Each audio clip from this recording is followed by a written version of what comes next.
प्रिय विद्यार्थियों, नमस्कार। आज हम राजनीतिक चिंतन के एक महत्वपूर्ण विचार मैकियावली के बारे में चर्चा करेंगे। मैकियावली के बारे में यह कहा जाता है कि वह अपने युग का शिशु था, यानी उस समय की परिस्थितियों का मैकियावली पर सबसे अधिक प्रभाव पड़ा। तो कई बार ये परीक्षाओं में प्रश्न भी बनता है कि मैकियावली, फ्लोरेंस निवासी मैकियावली अपने युग का शिशु था। तो इसके बारे में आज विस्तार से बताएंगे कि किस प्रकार वो अपने युग का शिशु कहलाने का हकदार बना। मैकियावली के चिंतन और उसके दर्शन पर उसकी युगीन परिस्थितियों का बहुत अधिक प्रभाव था। इसलिए राज दर्शन के प्रसिद्ध विद्वान डनिंग ने उसके विषय में लिखा है कि यह प्रतिभा संपन्न फ्लोरेंस निवासी वास्तविक अर्थ में अपने काल का शिशु था। वैसे तो हर प्रतिभा संपन्न व्यक्ति अपने युग का शिशु होता है, लेकिन मैकियावली पर अपने युग का रंग कुछ विशेष चढ़ा हुआ था। यानी यहाँ ये बताया गया है कि हर व्यक्ति का अपने समय और परिस्थितियों का प्रभाव होता है, लेकिन जहाँ तक मैकियावली की बात है तो मैकियावली पर अपने समय का बहुत अधिक प्रभाव रहा। इसी के कारण डनिंग ने यह बात कही है कि वो अपने युग का शिशु था। वे परिस्थितियां अथवा तत्व जिन्होंने मैकियावली के राजनीतिक चिंतन का मार्गदर्शन किया, जिसके प्रभाव से अपने युग का शिशु कहलाया, वे यहाँ एक एक करके अपन पढ़ते हैं। ज्ञान का पुनरुत्थान। मैकियावली के समय में दो शक्तियाँ साथ साथ कार्य कर रही थी। प्रथम ज्ञान के पुनरुत्थान की और दूसरी धार्मिक सुधारों की। यानी मैकियावली एक ऐसे समय में आया, उनका जन्म हुआ जब दो शक्तियां साथ साथ, एक तरफ ज्ञान के उत्थान की पुनर्जागरण हो रहा था और धार्मिक क्षेत्र में उस समय जो बुराइयां थी, उस समय जो अंधविश्वास हो गए, उनमें भी सुधार हो रहे थे। तो मैकियावली ने अपने लेखों और विचारों में पुनरुत्थान के बहाव भरे। उसने व्यावहारिकता पर बल देते हुए यथार्थवादी दृष्टिकोण अपनाया। उसने चर्च और धर्म की जड़ों पर कठोर प्रहार किए। यानी उस समय यूरोपीय क्षेत्र में चर्च और धर्म जो प्रभावी थे, तो मैकियावली ने उन पर कठोर प्रहार किए। चर्च और धर्म ने लोगों को इस तरह से जकड़ रखा था कि वो उससे बाहर नहीं निकल पा रहे, उसको ऐसे अंधविश्वासों कुरीतियों में दबोच रखा था। तो मैकियावली ने उन सब पर कठोर प्रहार करते हुए उनसे बाहर निकालने का प्रयास किया। उसने अपने लेखों में कहीं दो शक्तियों अथवा तलवारों के सिद्धांत की चर्चा नहीं की। मैकियावली की रचनाएं पढ़ने से यही लगता है कि हम एक सर्वथा नवीन युग में आ गए हैं। उसने स्पष्ट घोषित किया कि राजनीति देवी शक्ति प्राप्त व्यक्तियों का ही क्षेत्र नहीं है, उसमें प्रत्येक व्यक्ति प्रवेश कर सकता है। इस तरह मैकियावली के चिंतन में पुनरुत्थान की विशेषताएं समाहित है। यानी इससे पहले तक देवी शक्ति के सिद्धांत यानी ईश्वरीय सिद्धांत की राज्य में महत्वपूर्ण भूमिका थी। राजा को एक ईश्वरीय शक्ति के रूप में माना जाता था, लेकिन मैकियावली ने इन सब को नकारते हुए हर व्यक्ति को महत्व प्रदान किया और व्यावहारिकता, यथार्थवाद पर बल देते हुए इन जो शक्तियाँ थी, जो देवी शक्तियाँ थी, चर्च थी, उन सब पर प्रहार किए और सभी व्यक्तियों को राजनीति में प्रवेश की बात कही और बराबर महत्व की बात कही। दूसरी है राजतंत्र की पुनर्स्थापना।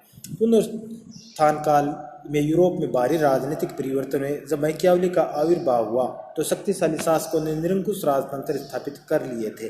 आर्थिक परिवर्तनों ने भी सीमित राजतंत्र के मध्यकालीन विचार को समाप्त कर निरंकुशता के लिए मार्ग प्रशस्त कर दिया था। वह युग राज्य और चर्च दोनों में वीर पुरुषों की निरंकुशता का युग था, जिसमें मैकियावली के प्रिंस ने बड़ा प्रभावित किया। उसकी इस रचना में निरंकुश तथा शक्तिशाली राजतंत्र का ही समर्थन है। यानी उस समय, क्योंकि मैकियावली के समय जो स्थितियाँ थी, उसको देखकर, मानव स्वभाव को देखकर उसको बड़ी पीड़ा हुई, इसलिए उन्होंने निरंकुश राजतंत्र का समर्थन किया और अपनी पुस्तक प्रिंस में भी उसका विस्तार से चर्चा की। तो उसका भी महत्वपूर्ण प्रभाव उस समय रहा। जो सीमित राजतंत्र था, उसके बजाय निरंकुश राजतंत्र का मार्ग प्रशस्त हुआ। मैकियावली को ऐसा लगा, जो उस समय इटली में परिस्थितियाँ थी, उसको महसूस हुआ कि इन सभी जो बुराइयाँ, उनको दूर करने का एक ही उपाय है कि राजा के पास शक्तियाँ हो और राजा उसको नियंत्रित करे। तो इस प्रकार उन्होंने निरंकुश राजतंत्र का समर्थन किया और अपनी पुस्तक में भी इनकी चर्चा की। यानी उन परिस्थितियाँ जो उस समय की थी, उससे प्रभावित होकर उन्होंने ऐसी बात कही। इटली का राजनीतिक विभाजन। इटली का संपूर्ण प्रदेश छोटी छोटी रियासतों और राज्यों में बंटा हुआ था। 16वीं सदी के आरंभ में इन राज्यों का कुछ एकीकरण हुआ और इटली में केवल 5 राज्य स्थापित हो गए। ये 500 राज्य भी आपस में संघर्षरत थे। मैकियावेली विलक्षण अंतर्दृष्टि का धनी था। उसने समझ लिया कि यदि सुदृढ़ केंद्रीय सरकार की स्थापना नहीं हुई तो फ्रांस और स्पेन उसे हड़प लेंगे। अतः मैकियावेली ने चाहा कि संपूर्ण इटली को एकता के सूत्र में गूंथ दिया जाए। उसने देश में ऐसे निरंकुश शासन के उदय की कामना की जो व्यावहारिक राजनीति में निष्णात हो। इस तरह मैकियावेली इटली का राजनीतिक एकीकरण करना चाहता था। यानी जिस समय मैकियावेली का आविर्भाव हुआ उस समय इटली अनेक प्रांतों में विभाजित था और वो प्रांत भी आपस में एक दूसरे से लड़ झगड़ रहे थे। तो ऐसी परिस्थितियों में मैकियावेली ने इस बात को समझा और उन्होंने यह प्रयत्न किया कि ये सारे रियासतें और राज्य जो इटली के वो सब एक हो जाए ताकि जो पड़ोसी फ्रांस और स्पेन उसको हड़प न ले, क्योंकि संगठन में ही शक्ति होती है। तो मैकियावेली इस बात को समझ चुका था कि जब तक इटली की एकीकरण नहीं होगा, एकता नहीं होगी, तब तक वो एक शक्तिशाली राज्य या देश नहीं बन सकता। इसलिए उन्होंने एक ऐसे राजा का चिंतन किया जो शक्तिशाली राजा और सारे जो प्रांत जो विभाजित थे इटली के उन सबको एक करने में चतुर हो, निपुण हो। तो मैकियावेली इटली क्रांति के एकीकरण करना चाहता था। हालांकि वो इसमें अपने समय में सफल नहीं हुआ, लेकिन फिर भी उस समय की जो परिस्थितियाँ थी, आपस में छोटे छोटे जो राज्य झगड़ रहे थे, तो उनसे देखकर उनको बड़ा दुख हुआ और उन सबको एकीकरण करने का प्रयास किया। यानी वो एक इटली के एकीकरण देखना चाहता था, एक इटली शक्तिशाली राज्य और वो एक निरंकुश शासक के नेतृत्व में ही हो सकता था।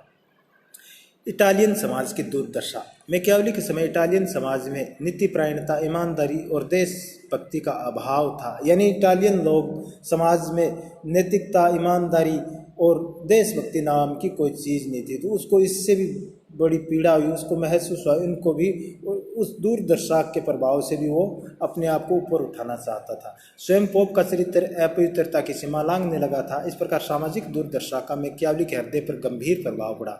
देश के एकीकरण के लिए वह शक्ति का पुजारी बना। यद्यपि वह अपने काल में एकीकरण और स्वतंत्र इटली के सौपन का प्रत्यक्षीकरण नहीं कर सका, किंतु उसकी मृत्यु के 350 वर्ष बाद काउर, गैरिबाल्डी आदि ने उनके द्वारा प्रतिपादित साधनों के सहारे ही इस सौपन को साकार किया। यानी मैकियावेली ने जो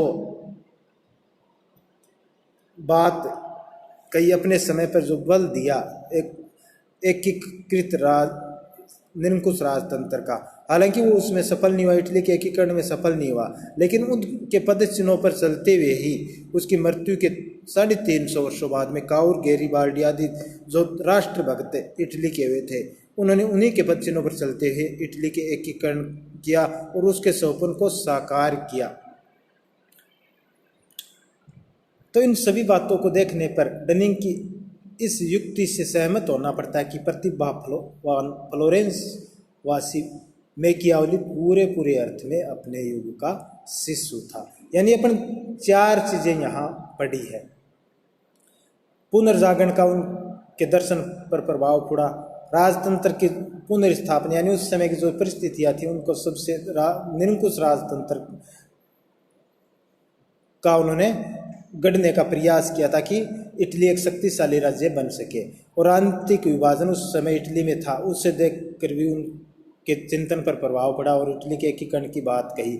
और इस समय इटालियन समाज जो पूरी तरह से नैतिकता से दूर था, ईमानदार, भ्रष्टाचार था, देशभक्ति नाम की कोई चीज़ नहीं थी, तो उनको देखकर भी उन्होंने उसमें इटालियन समाज में ईमानदारी और देशभक्ति लाने की बात कही। तो हालांकि वो स्वयं इन चीज़ों में सफल नहीं हुआ, लेकिन उनकी मृत्यु के 350 वर्षों बाद में वो जो सौपन देखा था मैकियावेली ने, वो सौपन साकार हुआ। तो इसके बारे में आज अपन यहीं इस टॉपिक को पूरा करते हैं। धन्यवाद।